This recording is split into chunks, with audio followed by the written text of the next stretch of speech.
apa yang disampaikan oleh Ibu Indah tadi menurut saya cukup bagus ya usahanya, walaupun yang ditanyakan adalah siswa SD yang tentu saja perlu kita validasi pengetahuannya, karena bisa jadi benar, bisa jadi belum benar. Baik, kelipatan dan faktor bilangan tadi sudah saya sampaikan ya.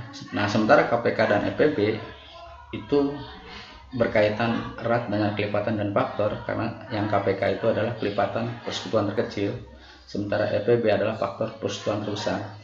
Jadi kalau ada dua buah bilangan, kita mau cari kelipatan dari kedua bilangan tersebut tentu bisa kita lakukan, namun yang kita ambil adalah kelipatan persekutuan terkecilnya, yang paling kecil yang kita ambil dari dua buah bilangan itu. Sementara EPB adalah faktor yang terbesarnya. Oke, nanti kita bisa lihat di slide. Oke, untuk yang bilangan ganjil saya kira kita sudah tahu semua adalah bilangan yang tidak habis dibagi dua ya, seperti 1, 3, 5, 7 dan seterusnya. Kemudian bilangan genap adalah bilangan asli yang habis dibagi dua, seperti 2, 4, 6, 8 dan seterusnya. Nah, dua bilangan ini perlu kita sampaikan, kita berikan atau kita perkenalkan kepada siswa agar nanti mereka bisa menggunakannya ya di saat-saat atau di situasi tertentu, karena seringkali atau mayoritas nanti kalau kita bicara bilangan, mereka berdua ini bilangan ganjil dan genap ini akan sering dilibatkan. Nah, untuk media pembelajaran yang bisa digunakan itu bisa diambil kelereng, lidi atau benda lain di sekitar siswa yang mudah diakses.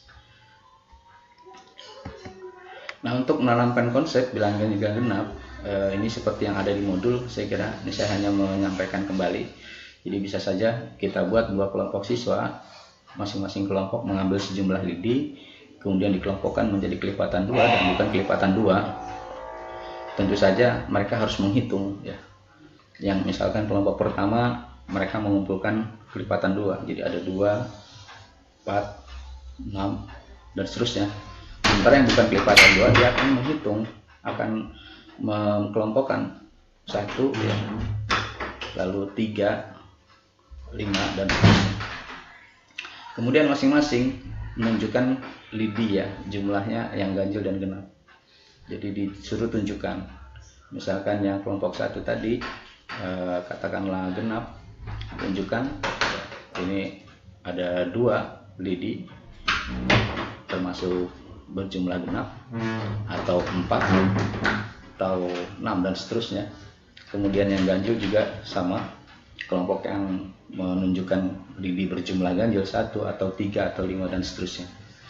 Jadi ini memang perlu permainan ya ketika belajar masalah ini. Ini beberapa teorema, ini buat kita orang dewasa tentu saja tidak disampaikan kepada siswa SD karena mereka belum memahami teorema definisi yang abstrak ya. Di sini buat kita. Jadi jumlah dua bilangan ganjil adalah bilangan genap. Nah, ini tentu bisa didemonstrasikan. Kita kasih contoh, misalkan 1 tambah 3 jumlahnya berapa? 4 itu ganjil atau genap. Jadi bisa kita sambil demonstrasikan kepada siswa. Kemudian teorema berikutnya, hasil kali dua bilangan ganjil adalah ganjil. Ya, katakanlah 1 kali 3, 3, 3 kali 5, 15, 3 kali 7, 21 dan seterusnya. Kemudian definisi 52, misal A adalah bilangan asli, maka bilangan C disebut kelipatan dari A jika terdapat bilangan asli K sehingga C sama dengan K kali A. Tentu ini bisa kita demonstrasikan dengan mengambil sebuah bilangan asli, misalkan katakanlah 2, lalu C kita bisa cari ya, jika kita bisa mencari kelipatannya. Jadi misalkan 2 kali 3 sama dengan 6, berarti A nya 2, K nya 3, C nya 6. Jadi kita bisa demonstrasikan kepada siswa SD. Kemudian definisi 53, bilangan asli C disebut kelipatan dari bilangan asli A jika A membagi habis C. Ya, tentu saja kalau kita lihat tadi 2 kali 3 sama dengan 6, maka 2 akan membagi habis 6. Ya. Itu kita sebut juga kelipatan. Jadi ketika ada sebuah bilangan membagi habis bilangan lain, maka bilangan itu kelipatan dari yang membaginya. Ya, saya kira itu. Mungkin sampai sini ada yang mau ditanyakan, dipersilakan Bu Maya. Aman ya? Saya lanjut. Sekarang kita coba ke faktor bilangan. Faktor bilangan ini ada macam-macam, ada yang ciri terbagi habis oleh 2, oleh 3, oleh 5, oleh 7, 9, 10, 11, 13 ya, macam-macam. Nah, kita bisa lihat satu-satu. Sebuah bilangan bisa dibagi oleh 2, jika angka satuannya terbagi habis oleh 2. Jadi kita bisa melihat sebuah bilangan itu habis dibagi atau tidak oleh 2 dengan melihat angka terakhir ya. Sebagai contoh 112 itu bisa dibagi habis oleh 2 karena angka satuan dari 112 ya, berarti 2, itu 2 habis dibagi oleh 2. Nah, tanda yang tegak lurus ini menandakan habis ya, membagi. Jadi 2 membagi habis atau habis membagi 112. Nah, tentu saja kita cek betul atau tidak. 112 kita bagi 2 itu sama dengan 56, maka 112 itu 2 kali 56. Nah, rekan-rekan, ini bagi kita orang dewasa tentu sangat mudah kita pahami, tapi buat anak SD tentu sekali lagi kita butuh bantuan minimal benda semi konkret. Bisa tadi lidi ya, bisa kelereng dan lain-lain. Dan tentu saja konsep-konsep yang perlu kita gunakan dengan benda konkret itu tidak semuanya, cukup yang dasar-dasarnya saja. Nanti kita buat perumuman. Jadi misalkan ternyata 2 membagi habis 6, berarti 6 sama dengan 2 kali 3. Nah, ini masih bisa menggunakan benda konkret. Tapi kalau udah 112 tentu saja kita akan kerepotan ya dengan benda sejumlah 112 itu. Maka kita buat perumuman atau bentuk umumnya. Jadi sebuah bilangan jika dibagi 2 itu harus bagaimana? Oh, ternyata dia kelipatannya. Saya kira itu. Kemudian yang ciri terbagi habis oleh 5, kita lihat angka satuannya dari bilangan yang akan dibagi. Jika angka satuannya itu 0 atau 5, maka dia akan habis dibagi oleh 5. Sebagai contoh 125, kita lihat angka terakhirnya 5, dan 5 dibagi habis ya oleh 5, atau 5 membagi habis 5. Dan kita cek bahwa 125 itu sama dengan 5 kali 25. Mungkin sampai sini ada yang mau ditanyakan? Cukup jelas? Oke, kalau tidak kita lanjut. Kemudian yang berikutnya, ciri bilangan terbagi habis oleh 10. Nah, untuk yang 10 ini kita lihat angka satuan terakhirnya 0 ya, jelas ya. Jika ada sebuah bilangan angka terakhirnya 0, maka itu akan habis dibagi oleh 10. Ini sudah cukup jelas. Kemudian ciri terbagi habis oleh 4, kita bisa lihat perbedaannya dengan terbagi habis oleh 2. Jika terbagi habis oleh 2 itu yang kita lihat satuannya. Nah, yang terbagi habis oleh 4 ini adalah 2 angka terakhir. Jadi kalau ada angka seperti di contoh 6.724, kita lihat 2 angka terakhir yaitu 24. Ternyata 24 itu habis dibagi oleh 4. Dan kita cek 6.724 itu sama dengan 4 kali 1.681. Dan contoh ini tentu kalau kita mulai untuk mempelajari ke siswa SD akan terlalu besar angkanya. Tentu kita mulai dari yang kecil-kecil dulu. Misalkan 4, 8 ya, dan seterusnya. Intinya kelipatan dari 4. Oke, kita lanjut. Ciri terbagi habis oleh 8 itu jika kita lihat 3 angka terakhirnya. Jadi kalau 2 itu 1 angka terakhir, 4 2 angka terakhir, nah 8 itu 3 angka terakhir. Jika kita lihat 3 angka terakhir dari sebuah bilangan itu habis dibagi 8, maka bilangan tersebut habis dibagi 8. Seperti di sini 97064 ya, kita lihat 064 itu 3 angka terakhir ya, sama juga 64. Kita cek 64 habis dibagi 8. Maka angka 97064 ini juga akan habis dibagi 8 ya. Kita lihat 8 kali 12.133 kali 8. tentu saja rekan-rekan bisa mengeksplorasi dengan angka-angka yang lain. Yang berikutnya, ciri terbagi habis oleh 3. Nah, ini agak unik ya. Untuk yang habis dibagi oleh 3 ini, jumlah angka-angka yang terbagi habis oleh 3 itu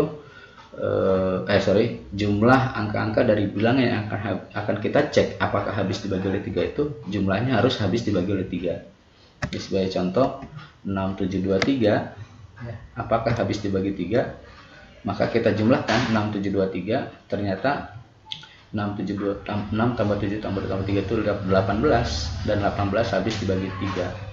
Dan kita cek 6723 itu sama dengan 3 kali 2241. Oke, sampai sini mungkin ada yang ingin ditanyakan?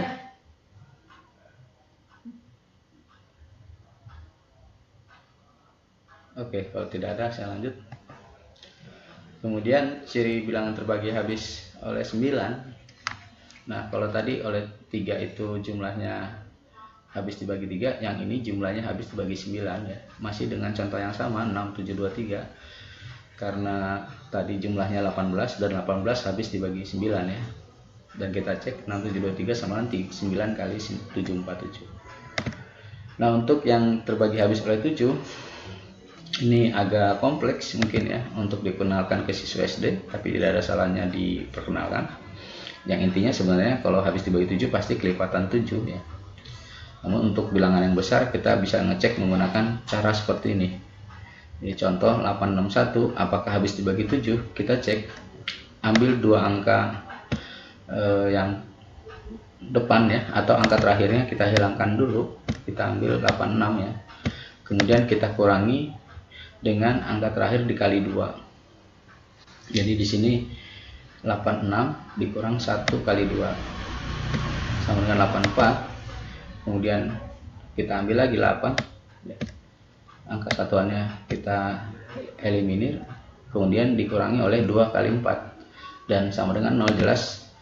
Kalau sudah 0 maka akan habis dibagi oleh bilangan berapapun ya. Dan oleh karena 861 habis dibagi oleh 7. Dan kita cek 861 sama dengan 7 kali 123. Oke, kira bisa kita lanjut. Nah, yang terakhir belum yang terakhir ya, satu lagi ya. Dibagi 11 ini agak kompleks juga, karena di sini kita membagi 2 bagian dari bilangan yang akan kita cek. Yang pertama, jika jumlah angka-angka pada tempat ganjil dari belakang ya, seperti ini berarti 6, 7, 9 ini ganjil. Sementara 2, 5, 4 ini tempat genap ya, maksudnya tempatnya. Kemudian dijumlahkan masing-masing, lalu jumlah angka pada tempat ganjil dikurangi jumlah pada tempat angka genap. Kemudian kita cek apakah hasilnya habis dibagi 11. Dan ternyata hasilnya yang ini 22 dikurang 11, tentu saja 11 pasti habis dibagi 11. Dan kita cek 495,726 akan sama dengan 11 kali 45066. Kemudian yang dibagi 13 juga sama ya prinsipnya, hanya bedanya dikali 9. Kalau tadi dikali bukan dikali ya, ditambah-tambah. Ini mirip dengan yang habis dibagi 7, yang 13 nih. Oke, kita agak cepat sedikit. Di sini kita belajar sekarang faktor bilangan. Kalau kita lihat definisi dari bilangan asli, ini definisi dari faktor bilangan, maksudnya bilangan asli A disebut faktor dari bilangan asli B jika A habis membagi B ya. Kemudian kita tahu bilangan 1 ya, ini bukan faktor tapi faktor ya, saya salah ketik. Jadi bilangan 1 adalah faktor dari semua bilangan. Tentu saja kita tahu 1 kali berapapun akan menjadi dirinya sendiri, dan 1 itu pasti menjadi faktor ya, berapapun bilangannya.